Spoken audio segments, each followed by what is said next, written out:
नमस्कार, इन खबर में आपका स्वागत है। किसानों ने अपनी घोषणा के मुताबिक आज टोल को फ्री किया, खासतौर से हरियाणा में, और हाईवे को जाम करने की कोशिश की। आंदोलन शांतिपूर्वक चला।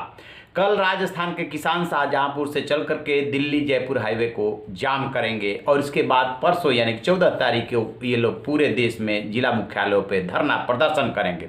इस दौरान किसानों की तरफ से, किसान नेताओं की तरफ से और सरकार की तरफ से बयानबाजी भी चलती रही।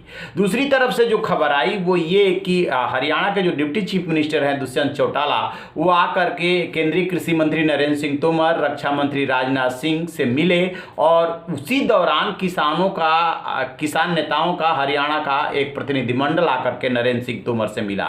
उसके बाद नरेंद्र सिंह तोमर ने कहा कि प्रोग्रेसिव जो किसान यूनियंस हैं उनके नेता उनसे आकर के मिले हैं और वो जो भी डिमांड कर रहे हैं, किसान पहले से जो मांग कर रहे हैं उस पर सरकार तैयार है। ये प्रोग्रेसिव जो किसान हैं वो कह रहे हैं कि ये कानून को रद्द नहीं होना चाहिए, इसके कई प्रोविजन किसानों के हित में है। एक तो डेवलपमेंट दूसरी तरफ से ये हुआ।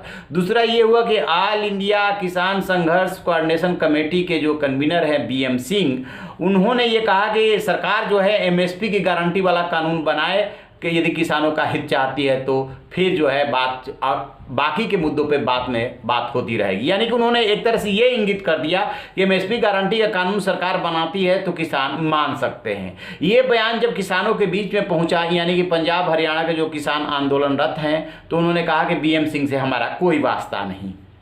उधर से हनुमान बेनीवाल है जो NDA को अभी तक समर्थन दे रहे थे, उनके 2 सांसद हैं, वो भी राजस्थान में आंदोलन में कूद सकते हैं और किसानों को लेकर के आ सकते हैं। यानी कि ये चौतरफा गतिविधियां रही। फिर नरेंद्र सिंह तोमर के साथ साथ पीयूष गोयल जो है वो काफ़ी आक्रामक हैं। उन्होंने साफ साफ पहले ही कह दिया था कि इस आंदोलन का कंट्रोल जो है माओइस्ट ने ले लिया है। और अब शाम होते होते उन्होंने कहा कि 18 दलों ने किसानों के आंदोलन को सपोर्ट किया था और नतीजा रहा कि भारत बंद उनका विफल रहा। कितना विफल रहा, कितना सफल रहा, ये हमारे डिस्कशन का मुद्दा नहीं है। वो मंत्री हैं, वो दावा करेंगे, किसान अपनी तरफ से दावा करेंगे, लेकिन सबसे बड़ा सवाल ये है कि क्या किसानों का आंदोलन टूट की तरफ बढ़ रहा है। देखिए, जब भी कोई बड़ी लड़ाई होती है, बड़ा आंदोलन होता है, तो सामान्य तौर पे जो रणनीति होती है, जो सफल रणनीति मानी जाती है, वो 2 कदम आगे और 1 कदम पीछे वाली रणनीति अच्छी मानी जाती है। क्योंकि जब 2 पक्ष बैठते हैं तो ऐसा नहीं हो सकता कि जो आप कहें सिर्फ वही होगा। दोनों पक्षों को बीच के रास्ते पे बीच में आना पड़ता है।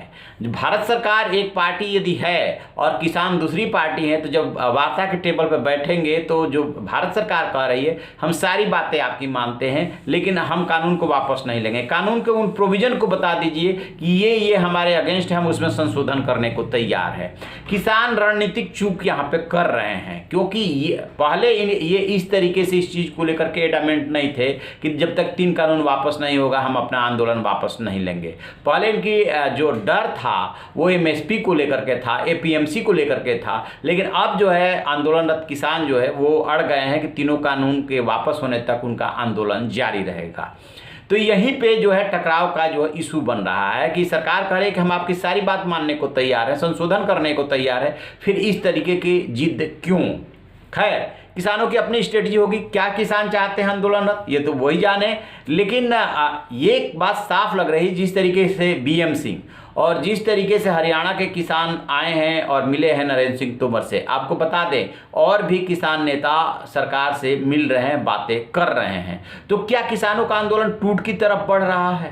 यदि आपस में ही किसान डिवाइड हो जाएंगे तो फिर उनकी बातें कैसी मानी जाएगी? और देर सवेर, अभी तो 25 तारीख से आपका आंदोलन चल रहा है, आज 12 तारीख हो गई, देर सवेर ये सवाल उठेगा कि आप सड़क को, राजमार्ग को घेर करके कितने दिन तक बैठे रहेंगे?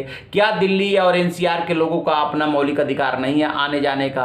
क्या रोजी रोटी का उनका अधिकार नहीं है? किस तरीके से NCR के लोग प्रभावित हो रहे हैं? जो शाहीन बाग आंदोलन में सवाल उठे थे वही सवाल इस आंदोलन में भी उठेगा यदि बहुत लंबा चलेगा तो। वैसे भी जब बहुत बड़ा आंदोलन होता है तो बहुत लंबा नहीं चलना चाहिए। उसके सक्सेस होने के लिए ये जरूरी है कि कम समय में जल्दी डिसीजन हो और किसानों को इस बात पे, अपनी रणनीति पे पुनर्विचार करने की जरूरत है कि कैसे जल्दी से जल्दी समस्या का समाधान हो, और जब भी समाधान होगा तब वार्ता के टेबल पे ही बैठ करके होगा, अकेले तो इसका समाधान हो नहीं सकता। तो इस पूरी खबर पे हम नज़र बनाए हुए हैं, कहाँ से क्या अपडेट आता है सरकार की तरफ से, किसानों की तरफ से। जैसे ही कोई इसमें पता चलेगा हम आपसे साझा करेंगे। आप रहिए ना बेखबर, देखते रहिए इन खबर। Thank you. इन खबर चैनल को सब्सक्राइब करें।